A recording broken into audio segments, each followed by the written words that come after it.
Hi, everyone. This is Judy with the OnTrack podcast. Welcome back. If you are new to our podcast, make sure to subscribe on your favorite RSS feed. You can follow me on LinkedIn. Oh, please, oh, please. I love having friends on LinkedIn. Or at Twitter, I'm at Altium Judy. And as far as Altium goes, you can follow us on LinkedIn, Twitter, or Facebook. So today I am at DesignCon 2018 at the Santa Clara Convention Center, and I'm delighted to have my dear friend Bert Simonovich, who hails from Canada. And so we're going to chat with Bert today about the paper he submitted and all the things he's involved in. And I also want to share with you about our fun history and how Bert and I got to know each other. So Bert, welcome to our podcast. And we only get to see each other maybe once or twice a year, but I'm always so happy to see you, Bert. And likewise, Judy. I'm glad you showed up this year. Yeah, and I'm glad I could get you. Last year I couldn't get you because you were so busy with your papers and everything. You were just, you were booked to the gunnels last year, so I'm glad we got to run into each other. So to give you a little bit of background about Bert, well, let me start from when Bert and I met. So what was it, 2010 or 11? 10, yeah, something like that. Yeah. So Bert was sort of in a transition period in his career, and we met on LinkedIn, and then we actually met at the show at DesignCon, and we connected through social media, and we're old enough, and respectable enough in our careers that we didn't feel like that was creepy or anything. So we connected, and we met upstairs, the top of the escalators here at DesignCon, and we got acquainted and just networked, and boy, oh boy, we didn't know the number of ways that our paths would continue to cross over the years. So we hit it off immediately, and Bert knew an awful lot about backplane.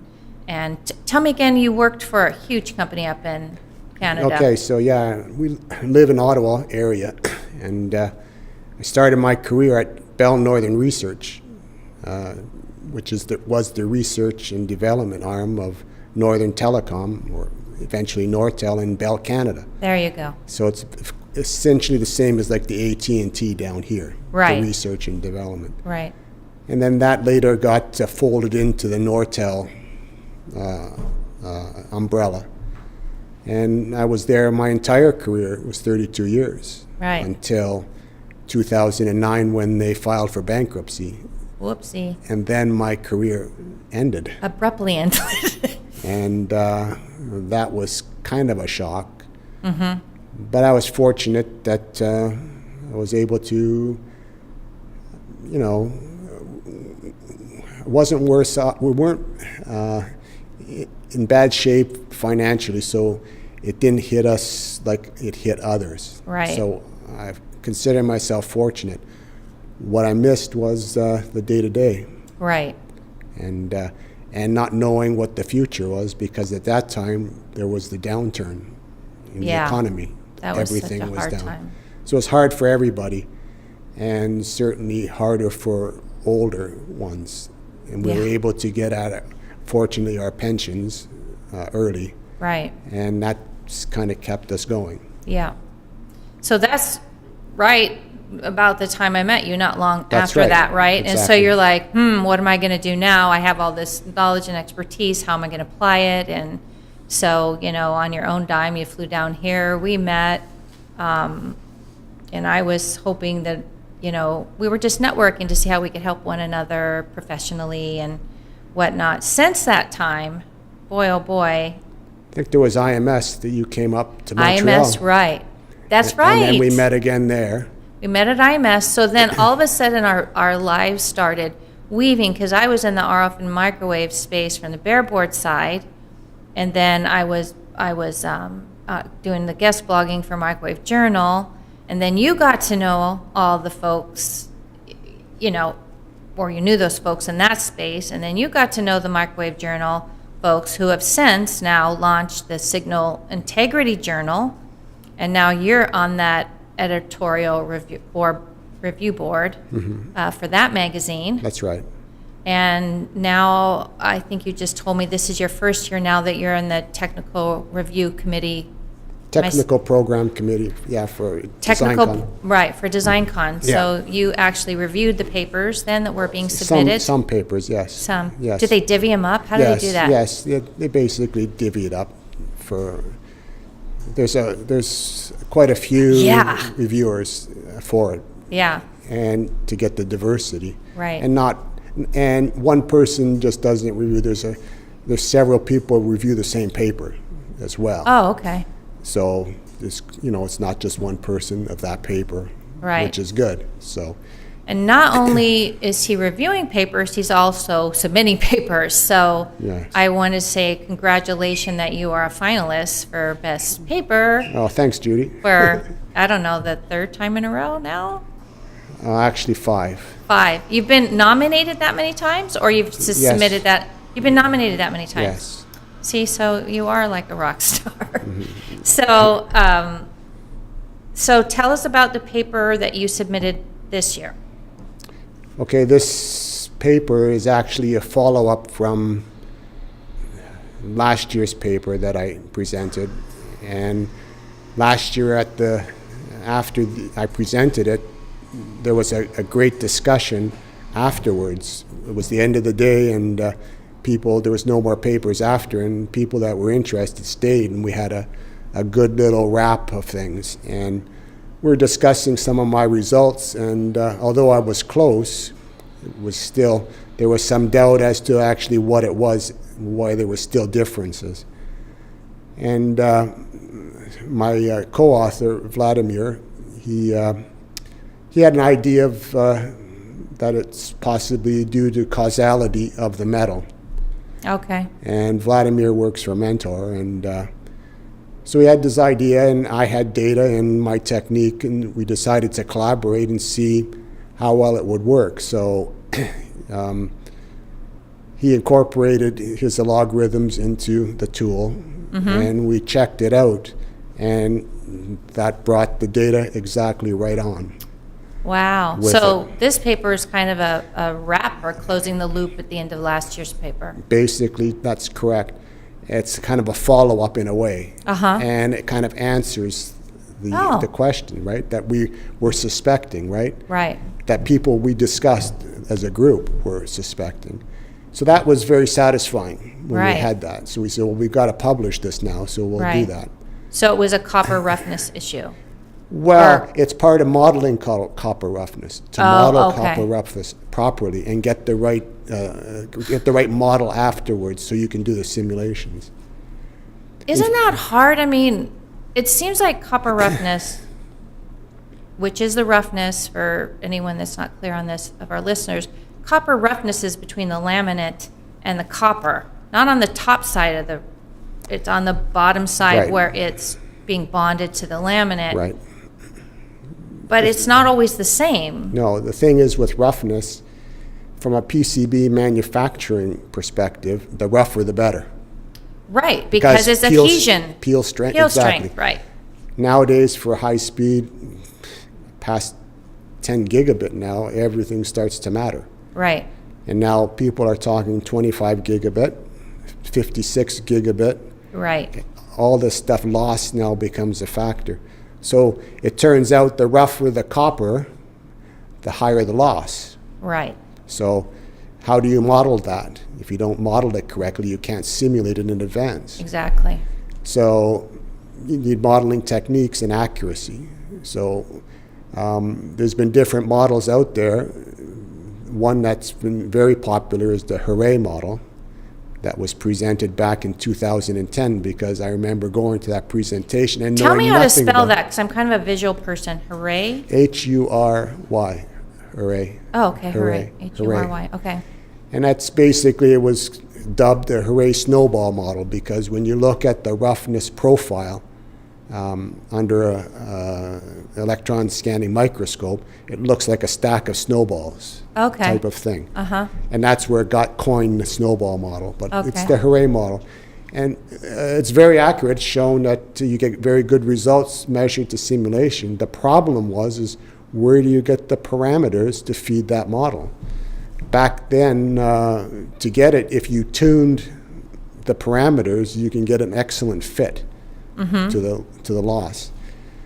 But that doesn't help for tools. Well, how do I get that? Unless you're building a board, measuring the board to get the parameters so you can use those again if you're going to build that same geometry in a new design. Right. So that's very time-consuming, pretty accurate, but not practical for smaller companies. If you need an answer now rather than a good answer later, as Eric Bogaden always says, that never helps you. And right. So one of my early contract positions, because I started going in consultancy after Nortel, one of my clients, they wanted to do some analysis on dielectrics, but they also wanted to include the roughness, and I knew nothing about the roughness at that time. So I started to do my own research into this so that I can try and do the work, and found that it was all over the place in a way. Anyway, I completed the analysis, what they were wanting, based on what I knew at the time, and it was okay. But that seed sort of stuck. So I started, once you get an interest in something, then try to go further and further. So it's been a pet project of mine. So I decided to think about the Huray model and say, well, is there a way to get these parameters based on data sheet value only? If I know the roughness from a data sheet, the height of the roughness, can I get the radius and stuff? So I thought about it, and I thought about, okay, the stack of spheres. So right. If I stack them up, can I determine the radius of the sphere from that stack? So, it's basic geometry of things, and eventually you can get that number if you know this height. So I thought, just out of curiosity, I'm going to try it. And when I did, I got reasonably good results almost right off the bat. Oh, nice. I mean, not perfect, but right.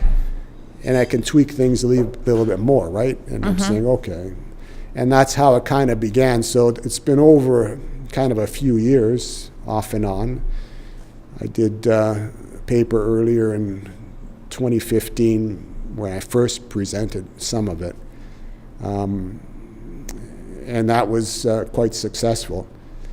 And every year it's been kind of incremental and testing it against other data. And then eventually other software came out, like Symbior. I tried it with that. And I started having success with the model there, and that was great.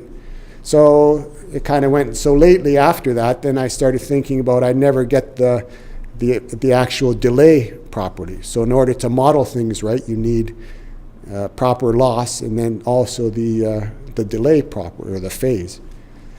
So then I thought, well, perhaps how does the roughness come into it? Because I noticed the rougher the copper, I get different phase for the same material. Anyway, so I worked out some things, and that's what last year's paper was about, to correct the dielectric constant due to roughness. It was really last year's paper. And so that worked out very well. And when I correct that, I get very good results with it. So that's, in a nutshell, wow, how I got from there to here. And so I know you worked also with Polar Instruments. Tell us about how that came about. Yeah, so last year Polar had introduced the Huray model into their tool. Okay. And I hadn't really met Martin, but in his newsletters, I always got it. And he announced that they were going to come out with the Huray model in their Polar tool. So I emailed Martin and said, look, let me check it out to see how well it works. So they gave me a trial thing just to check it out, and I tested it out against my data. And there was just a couple of hiccups, but we sorted them out, and now the tool, it's a great tool. We can get the parameters now basically from data sheet to fill in. So we've dubbed the model really like a Cannonball-Huray model because it's a combination of both. Okay.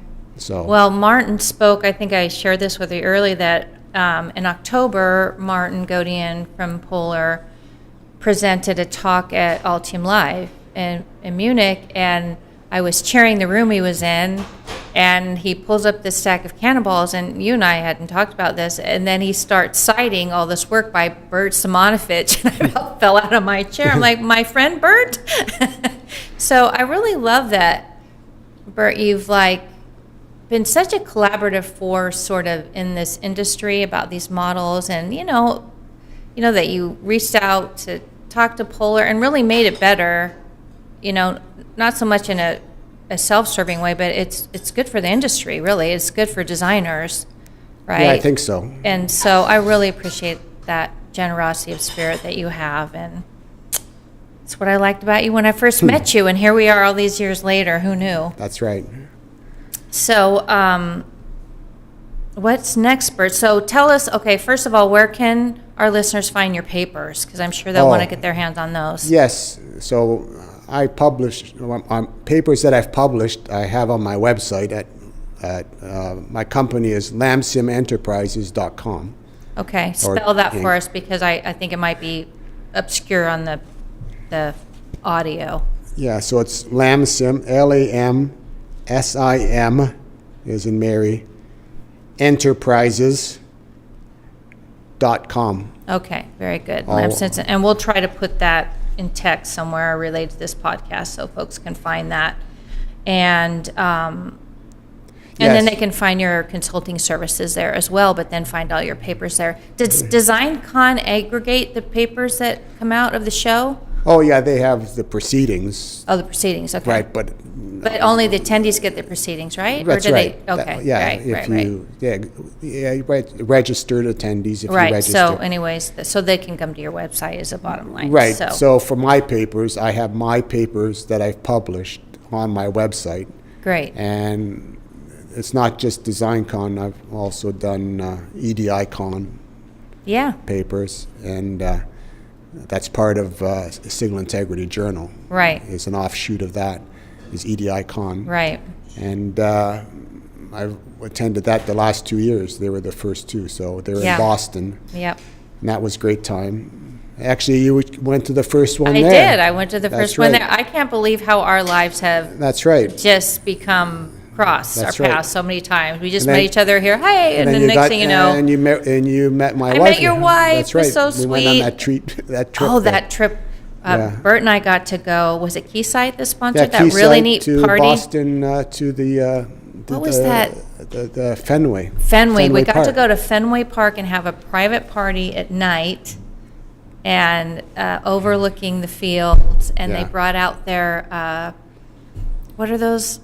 I'm such a sports nut. Well, the trophies. The trophies. What are they called? From the World Series. The World Series trophies. Thank you. Yeah. The World Series trophies. They brought those out so we could, take photo ops with that, and we had great food, and we got to take over Fenway for a few hours, and I met Bert's wife, who was a doll, and we had a great time. So, who knew, Bert, when we met, exactly. how many times our paths would cross? But I think that's what DesignCon in general is about, is networking, meeting new people, learning new things, spreading the seed of papers. Like I was mentioning, even last year's paper, then Rogers took that and then confirmed the data, or the theory part of it, and then they presented results this year. It's such a great collaborative effort, and I don't know, I find it very refreshing, because it's usually like, well, I have a secret, and if you give me a lot of money, I might tell it to you. Like, this is much more a very open-handed, collaborative. I liked what you said earlier today, too, which was like, somebody will present something, and then an offshoot will take off, and, it'll take off, and then someone will build on that and bring it back as something else. That's right. It's really the industry coming together and collaborating. That's also for mine, like 2010 with the Snowball Model. Right. Who knew? Who knew? That room was packed to the rafters and out, that presentation. Wow. From Paul Huray and Eric Bogerton, and he presented that year, and I was just dumbfounded, and I'm going, I don't understand it, but that's cool. And but who knew that would be the seed for my work, my research work and things. And then went into Polar, into Rogers, Exactly. and it's just like an Exactly. idea that sprung legs and... And that's just my example, Right. right? One example of many. Of many. You just look around, and like Eric likes to say, come drink from the fire hose. That's DesignCon, right? That's what it's like. Yeah. Like there's so much stuff, and it's there, and you just, and it's just a great place for that kind of thing. It is a great show. So a couple closing items. Number one, what would you say for circuit board designers are some of the kind of greatest challenges they're facing today, looking forward into emerging technology? Is there any like specific one or two things maybe that are sort of plaguing them at this point, or things maybe they need to onboard and that they are not taking right now? Just in general, as the speeds are going up, the actual material properties are really becoming a factor. A big thing is, fiber weave. Talk a lot about that. Yeah. Fiber weave effect. And the industry is looking to how to mitigate that effect. A lot of nice papers over the last few years talking about that. And again, there's a lot of things on the roughness, getting good modeling, because it's important now. And now with everything, like the new standards, PAM4 standards, 56 gigabit, the margins are tighter. So fabricating boards is more demanding. It ain't what it used to be, I can tell you. I started in the board fabrication industry in 1984. Oh my gosh, that seems like such easy stuff compared to today. I was just speaking with John Bushy from ASC, and I said it used to be you got your board, your fab drawing, you had your sort of mechanical, here's the size of the footprint, this is the size of the trace, plus or minus this, and off to the races you go. And now it's like a board fabricator has to think about everything they're doing and how that is going to impact.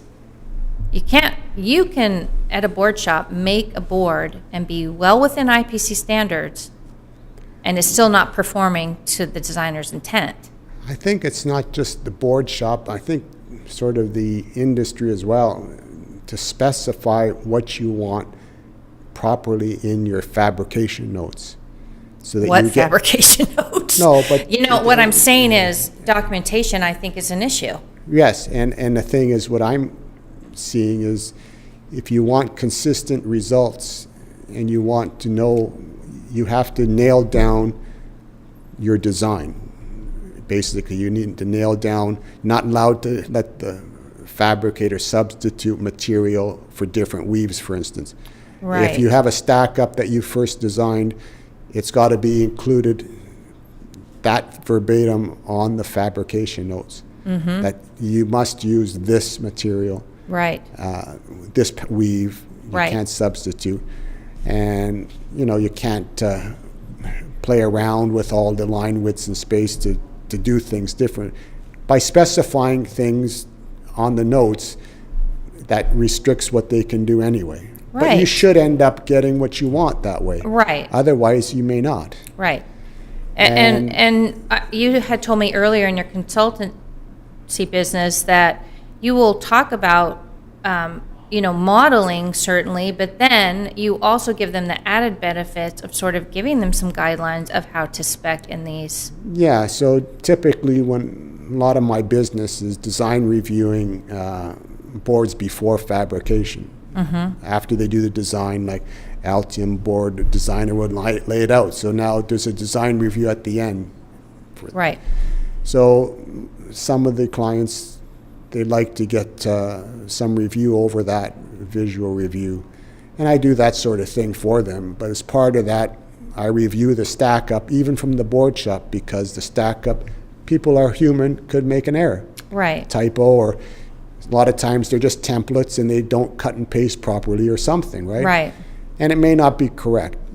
I haven't found anything that wasn't correct. Right. But I do that anyways, just check it. Right. Double check that the impedance is correct and things.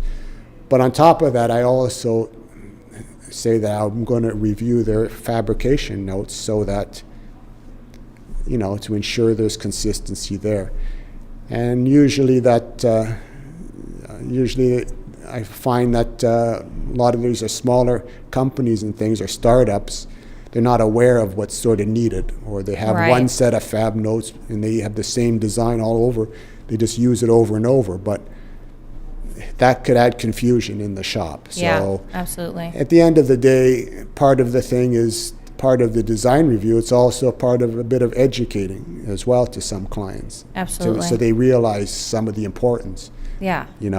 And they appreciate that. It's, and it is so sorely needed, Bert. And people don't, like you said, especially smaller companies, right? They don't always have the resources to go out and spend endless hours in a board shop getting educated or whatever the issue is, or educated about signal integrity or whatever it is. So I think what you're offering in your business and in that niche is really valuable, right? So that's great. Well, my friend, I'm going to let you get back out on the show floor. I'm sure you have a lot to do today. I'm sure you're a busy guy. So yeah, I'm sure appreciate you spending a little time with me, and I'm so glad we got to connect. Usually, you're getting so busy and such a big shot these days, I hardly get to find you. No. So it's been a delight to have you. Actually, the reason I knew you were here, I saw you something on LinkedIn. See? And said you were responding to somebody, and I go, wait a minute, is Judy here? So then I messaged you last night, and I said, are you here? And then, so let's connect today. See, there's a lesson to everybody. LinkedIn, it really is useful. Gosh, you and I have met a lot of friends through LinkedIn. Yeah. So, well, I'm so glad to see you, my friend. And same here. And I don't get to see you enough. So, but I'm glad to see you whenever I get to see you. I'm not going to complain. So, that's right. Best to you. Congratulations on your nomination Thank again. You. Thank you, Judy, and the same to you. And have a great show, and I'll look forward to catching up with you next time. That's great. This has been Judy Warner with the OnTrack podcast. Please remember to subscribe on your favorite RSS feed, and we look forward to talking with you next time. And always remember to stay on track.